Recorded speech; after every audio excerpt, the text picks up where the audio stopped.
Sud Radio, Génération Innovation, Céline Alonso.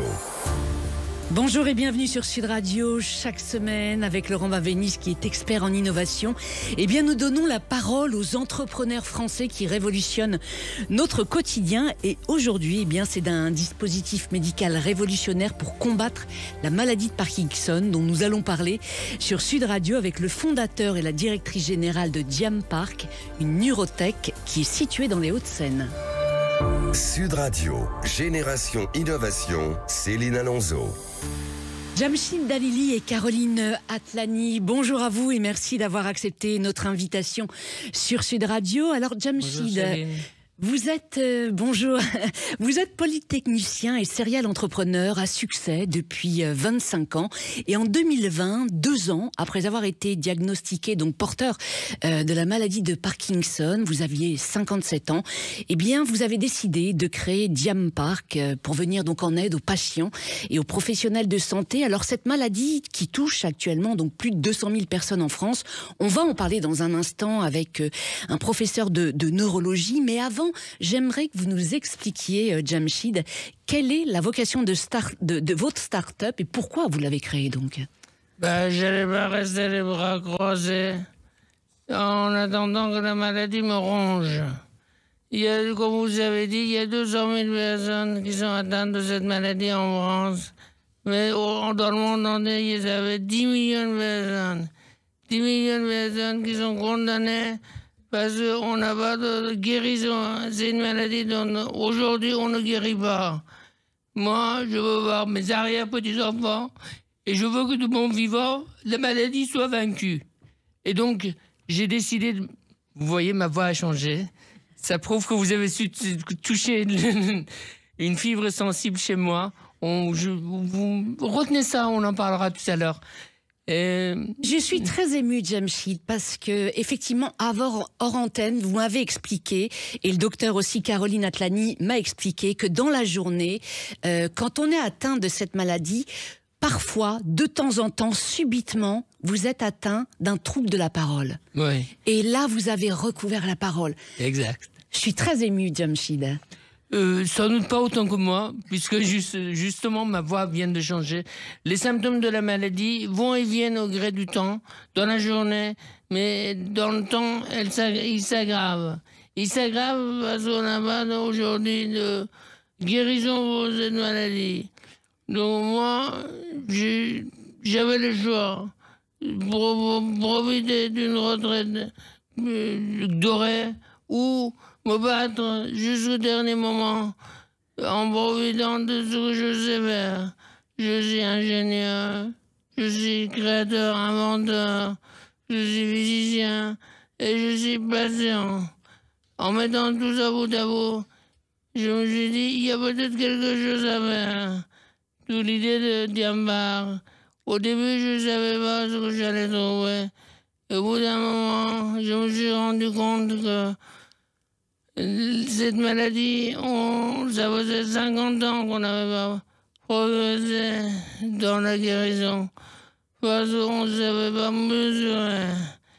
Et moi, je me suis dit, on va mesurer la maladie, les symptômes de la maladie, on va mesurer la gravité de la maladie, on va mesurer l'évolution de la maladie chez un patient.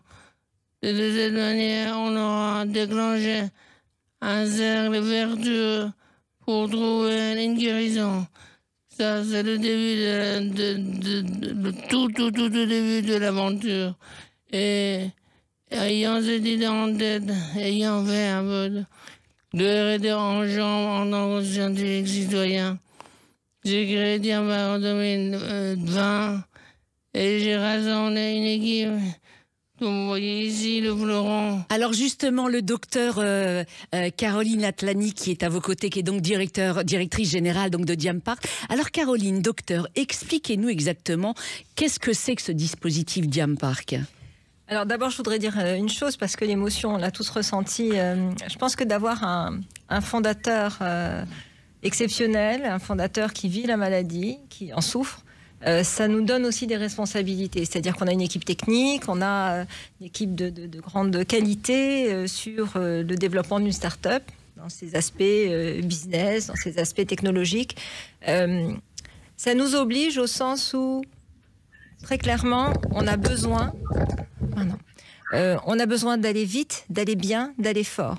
Ça veut dire que dans on parle d'innovation aujourd'hui, c'est important effectivement de travailler de façon consistante, scientifique, avec un haut niveau d'exigence, de qualité, de performance, pouvoir effectivement assurer l'interopérabilité avec des acteurs hospitaliers ou avec d'autres partenaires.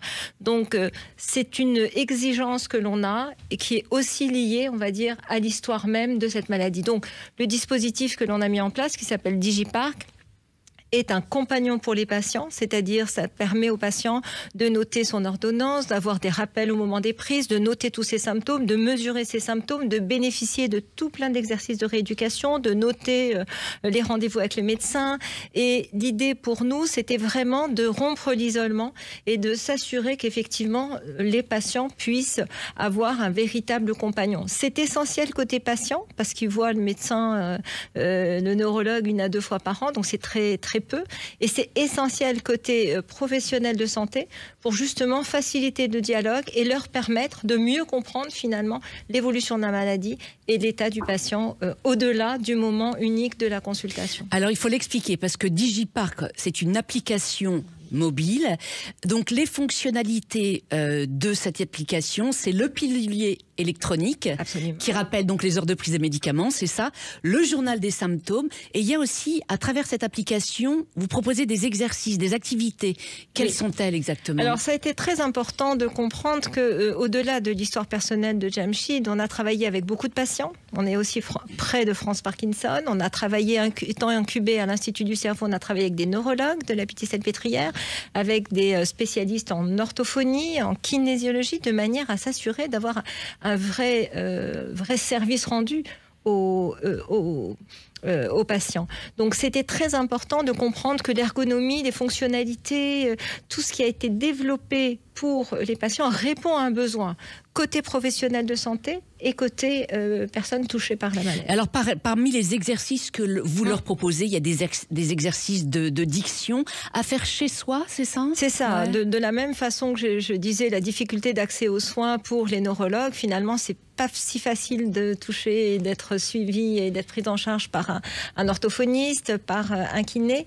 Et donc l'idée, c'était effectivement de proposer des exercices spécialisés pour que entre 2 séances avec le professionnel de santé, eh bien, les patients puissent s'entraîner.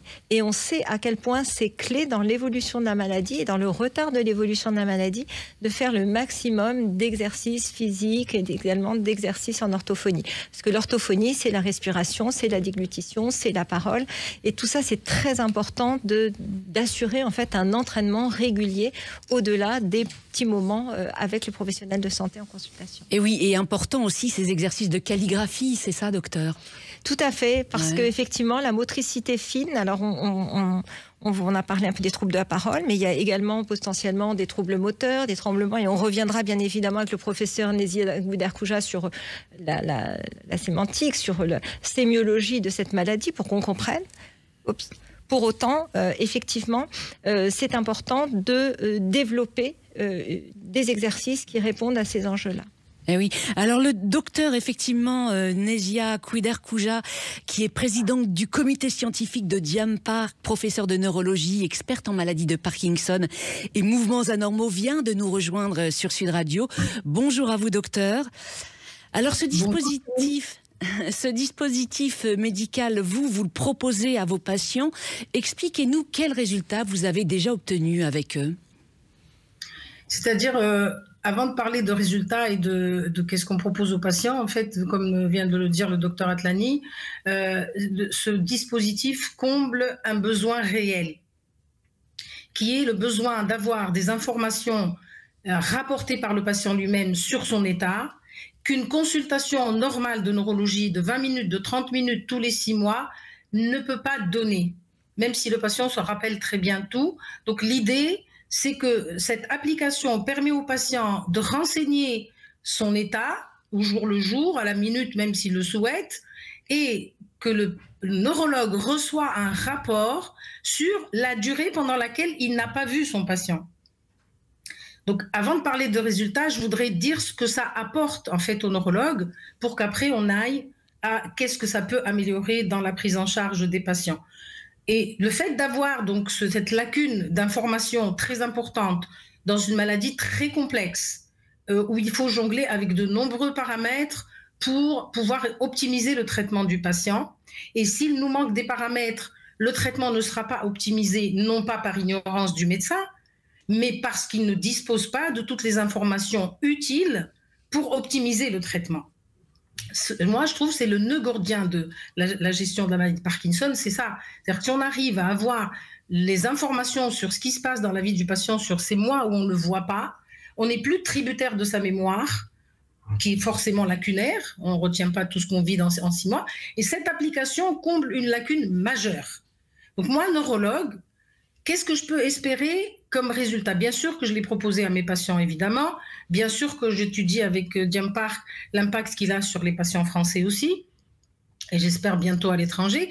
Mais qu'est-ce que ça apporte en fait? Ça nous apporte des informations très utiles, très pointues, pour pouvoir proposer aux patients lors de la consultation le meilleur traitement possible adapté à son état ce jour-là. Voilà. Et cette application, elle est vraiment, tous les patients peuvent l'utiliser, docteur Atlani? Oui. Alors, ce qui est important de comprendre, c'est qu'effectivement, les patients peuvent avoir des troubles dans la journée, pas à tout moment de la journée.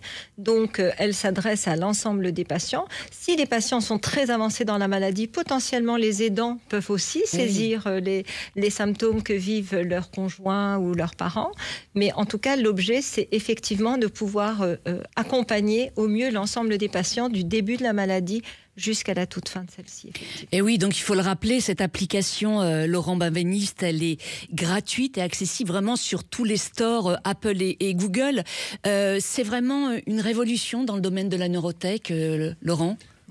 Ça traduit l'évolution de manière générale de la médecine qui est de plus en plus individualisée. Et là, vous avez un projet qui est exactement le type de projet dans lequel nous, on s'engage pleinement. C'est-à-dire c'est un projet non seulement utile, avec une compétence exceptionnelle au cœur du projet. Donc, vous en avez avec vous. Vous avez aussi un des fondateurs qui est une personne remarquable. Et par ailleurs, on pourra en parler, c'est le type de projet à partir du moment où il se déploie, donc il est à la fois utile, on a compris qu'il contribue au diagnostic, mais aussi au traitement au traitement de la maladie, mais aussi des perspectives ensuite d'application pour d'autres pathologies. Donc c'est pour moi un projet absolument exceptionnel dans lequel il est extrêmement intéressant de s'intéresser, ne serait-ce que pour voir comment évolue la médecine et puis ses traitements possibles, que pour bien sûr l'aider à se développer. Et oui, en tout cas aujourd'hui dans le monde, 10 millions de personnes souffrent de cette maladie. Quelles en sont les causes, les symptômes, les traitements? Demain, quelles innovations amélioreront encore plus la qualité de la vie des patients? On vous dit tout dans un instant sur Sud Radio, restez avec nous. Sud Radio, Génération Innovation, Céline Alonso. Et aujourd'hui sur Sud Radio, eh bien, nous parlons de Diem Park, une start-up française qui propose des solutions innovantes pour améliorer le quotidien et le parcours de soins des patients souffrant de la maladie de Parkinson. On en parle notamment avec le docteur Neziagouider Kouja. Alors, docteur, vous êtes expert de cette pathologie. Quelle est-elle et quelles en sont les causes? Expliquez-nous. Alors, bref, la maladie de Parkinson fait partie de ce qu'on appelle les maladies neurodégénératives. Au même titre que la maladie d'Alzheimer, par exemple, c'est-à-dire qu'il y a des cellules qui vont mourir, dégénérer dans une zone donnée du cerveau, et ces maladies sont en général ce qu'on appelle multifactorielles. C'est un bien grand mot pour dire qu'il y a probablement une prédisposition génétique à avoir la maladie, mais que toutes les personnes qui ont cette prédisposition ne vont pas forcément développer la maladie s'ils ne rencontrent pas certains facteurs qui vont déclencher la maladie. Alors justement, on parle souvent de choc dans des maladies comme ça, le diabète, je sais qu'on peut le développer aussi sur un choc. Qu'est-ce qu'il en est pour Parkinson? Non, ça ne se développe pas à cause d'un choc, mais les signes tels que le tremblement, qui sont très sensibles à l'émotion, peuvent être latents et apparaître à la suite d'un décès ou d'une grosse émotion, d'une grosse colère, mais ça n'est jamais ça le déclencheur réel de la maladie. En fait, c'est ce qui l'a fait apparaître cliniquement aux yeux des autres. Mais contrairement à d'autres maladies où les chocs peuvent causer la maladie elle-même. Dans mon cœur, la colère délie ma parole. Voilà. Jamshid Dalili que vous entendez sur Sud Radio. Alors vous parlez effectivement de tout tremblement. C'est vrai qu'on lie souvent cette maladie au tremblement, mais toute personne qui a ces symptômes n'est pas forcément atteinte de Parkinson. Il faut rassurer les gens quand même. Surtout pas, parce que ce qu'on appelle le tremblement essentiel est une maladie bénigne qui est beaucoup plus fréquente que la maladie de Parkinson. Il faut surtout pas, quand on a un tremblement, il faut surtout pas aller sur Internet pour regarder. Il faut aller consulter son neurologue et c'est à l'examen que le neurologue va déceler les autres signes de la maladie. Parce qu'il n'y a pas de tremblement. Et en plus, sur 10 patients atteints de maladie de Parkinson, il y en a 2 qui trembleront jamais. Donc, le tremblement n'est que la partie apparente de la maladie la plus spectaculaire, mais c'est pas vraiment sur ce signe-là que se fait le diagnostic. Oui. Est-ce qu'il y a un âge moyen pour ce diagnostic? Oui, il y a un âge moyen pour le début de la maladie. C'est une maladie du sujet âgé de plus de 60 ans en général. Et dans certaines contrées, dans certains pays, l'âge de début est autour de la cinquantaine, la moyenne.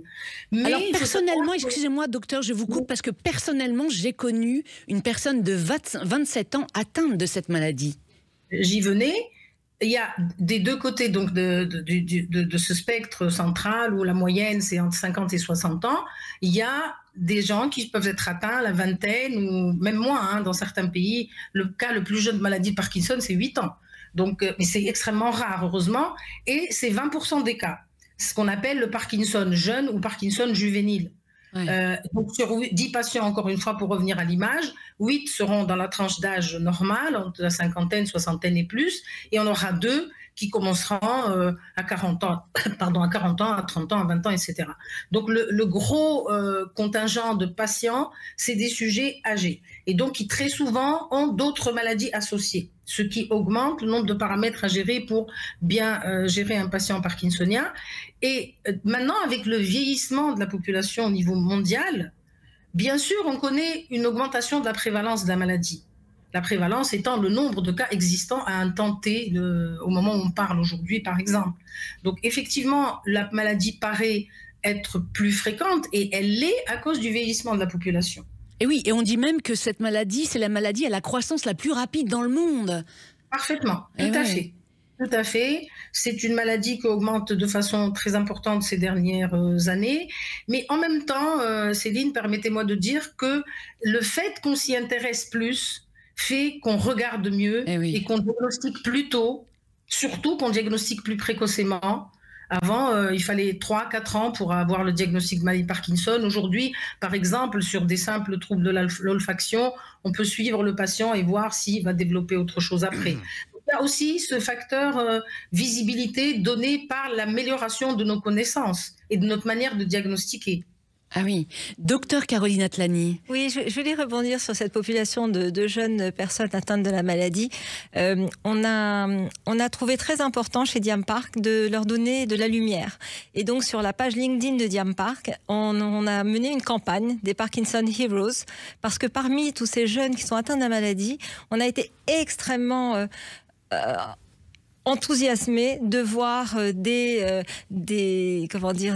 héros du quotidien, des héros du quotidien, des champions sportifs avec des challenges incroyables, et ça nous a beaucoup touchés. Donc en fait, on en est à la 15e aventure donc de nos Parkinson Heroes que on met également sur notre Instagram, parce qu'on voulait leur donner aussi de la visibilité dans un environnement, on va dire, qui n'est pas forcément le leur aujourd'hui, à travers notre page Diam Park et notre site Instagram. Donc c'était aussi important pour nous de mettre de la lumière sur ces jeunes qui sont atteints de cette maladie et qui finalement sont extrêmement résilients, extrêmement inspirants et nous donnent vraiment des leçons formidables au quotidien.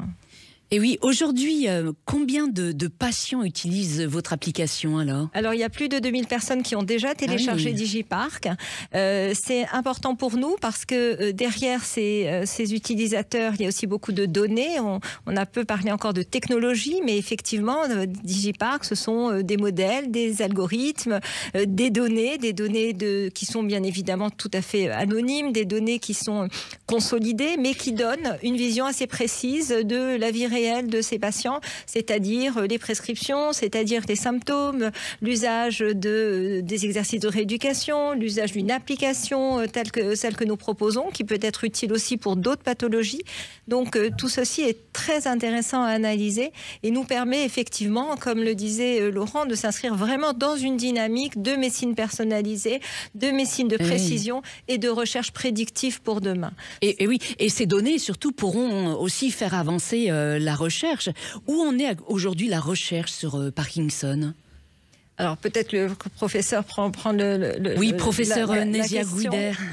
Oui, je prends le relais sans problème, parce qu'effectivement, aujourd'hui, il y a deux grands messages qu'on doit transmettre aux patients dans le monde. En fait, ce qui est important dans Digipark, c'est son universalité. Permettez-moi de le dire, c'est ce qui m'a fait, moi, m'intéresser beaucoup au projet, c'est qu'elle a un caractère universel, c'est-à-dire qu'elle aborde tous les aspects de la vie du patient, pas uniquement les côtés très scientifiques, très poussés. On est en train de développer des outils à la disposition des chercheurs pour qu'ils puissent mesurer les effets des nouveaux médicaments, mais aussi, à l'autre bout du spectre, on a aussi l'application qui s'occupe de la vie, de toute la vie du patient dans tous ses aspects. Mais c'est pourquoi tout ça? C'est parce qu'aujourd'hui, il n'y a plus de désespérance face à cette maladie. Vous avez vu le cas de Jamshid, le cas de ces Parkinson Heroes qu'on met en lumière, comme on a parlé Caroline. Devant une telle maladie, au début, il y a comme un coup près. Mais il faut savoir que la recherche avance, il faut savoir qu'il y a beaucoup de gens qui n'abandonnent pas, neurologues et patients, qui pensent qu'en mettant une stratégie thérapeutique, en mettant en place une manière de traiter les patients, on arrive à vivre avec cette maladie avec le moins d'handicap possible de nombreuses années. Donc déjà, démystifier le côté très handicapant de cette maladie qui est connue dans la population générale et qui est en grande partie parce qu'on voit des cas extrêmes. Ce n'est pas le cas. Le cas de la majorité des gens, c'est ils ont de l'espoir, ils attendent les résultats de la recherche. Et aujourd'hui, la recherche, c'est beaucoup de pistes, ce qu'on appelle dans le pipe de la recherche, dans le pipeline, il y a beaucoup de pistes. Il y a les pistes de la médecine digitale, comme on en fait nous, qui permet de mettre à disposition des chercheurs des paramètres plus solides. Je parlais tout à l'heure du gap qu'il y a entre la consultation et la consultation suivante et où on a beaucoup de paramètres perdus. Donc déjà, en mettant à la disposition des chercheurs, des neuroscientifiques, des gens qui cherchent des médicaments, des paramètres justes qui leur permettent d'avoir une vision claire de l'effet d'un tel ou tel médicament, c'est faire avancer la recherche. Il y a aussi beaucoup de molécules qui sont dans le pipe.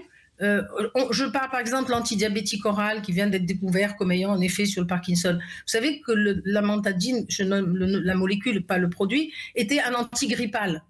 On n'est pas étonné qu'un antidiabétique aujourd'hui puisse servir dans la maladie de Parkinson. Donc il y a la serendipity, il y a des choses qui se découvrent comme ça, par hasard, presque comme agissant sur la maladie.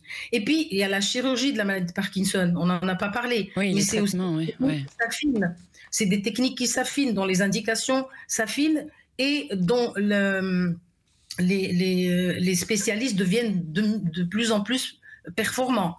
Voyez, et il y a exactement, en 95, on n'avait aucun traitement pour la sclérose en plaques.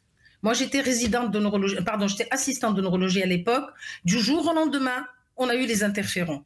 Et la sclérose en plaques est devenue une maladie qu'on peut traiter. Moi, je vis toujours avec cette idée-là qui me tient dans l'espoir. C'est demain, on peut trouver quelque chose dans la maladie de Parkinson. Nous, on essaye de contribuer à préparer le terrain. Eh oui,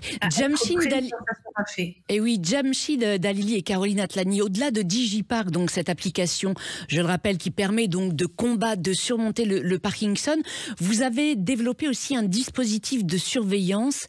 Quelle est cette innovation? Expliquez-nous. Quelques mots. En quelques mots, c'est très intéressant de s'inspirer d'autres domaines thérapeutiques, la cardiologie, l'oncologie, où les patients peuvent finalement accéder à leur médecin, oncologue ou cardiologue de façon finalement très itératique. Donc l'idée, c'était de se dire comment s'assurer qu'un patient en situation critique, alors on ne parle pas d'une urgence vitale, mais on parle d'un phénomène nouveau qui apparaît. Alors en cancérologie, ça peut être du sang dans les urines. Dans le Parkinson, un comité scientifique, donc présidé par le professeure Nesia Gouiderkouja, a défini des situations critiques. Par exemple, un épisode confusionnel, un épisode d'hallucination, un problème d'addiction qui font que là, on ne peut pas attendre 6 ou 12 mois pour aller voir le neurologue. Quand vous parlez d'addiction, par exemple, donnez-nous des exemples concrets. Alors, il s'avère que des effets, l'addiction fait partie des effets indésirables de traitements qui sont proposés pour les patients. Pour autant, ces médicaments sont efficaces, mais chez certains, ils peuvent se développer ces problèmes d'addiction, addiction à sexe, addiction au jeu. Addiction au sexe, vous dites ? Oui, ah oui. Ce qui donc, bien évidemment, peut entraîner des complications médico-légales. Donc l'idée, c'est, à travers la télésurveillance, détecter ces difficultés, détecter ces situations critiques et créer le lien avec le neurologue de manière à ce qu'il puisse prendre en charge ses patients de façon précoce. Laurent Aveniste, un mot avant de conclure cette émission. Oui, je voudrais vraiment saluer la démarche du fondateur, donc de l'entreprise, ce qui montre que la plupart des très beaux projets, parce que ce projet-là, on en a soutenu vraiment des très beaux, mais est un projet excellent, se bâtissent essentiellement d'abord sur des critères d'utilité, beaucoup plus que sur le fait de vouloir gagner beaucoup d'argent. Mais il ne faut pas nier qu'il y a des enjeux économiques considérables derrière, effectivement, ces sujets. Le marché des neurotech, c'est aujourd'hui 11 milliards à peu près d'euros. Ça peut être près de 50 milliards d'ici 2035. C'est absolument exceptionnel. Et la caractéristique de ce type de projet, c'est que Caroline gère une équipe pluridisciplinaire qui met du temps avant de bâtir une technologie et qui ensuite peut se déployer de manière considérable. Merci à vous tous d'être venus sur Sud Radio. Jamshid, bon courage dans votre combat contre cette maladie. Merci beaucoup.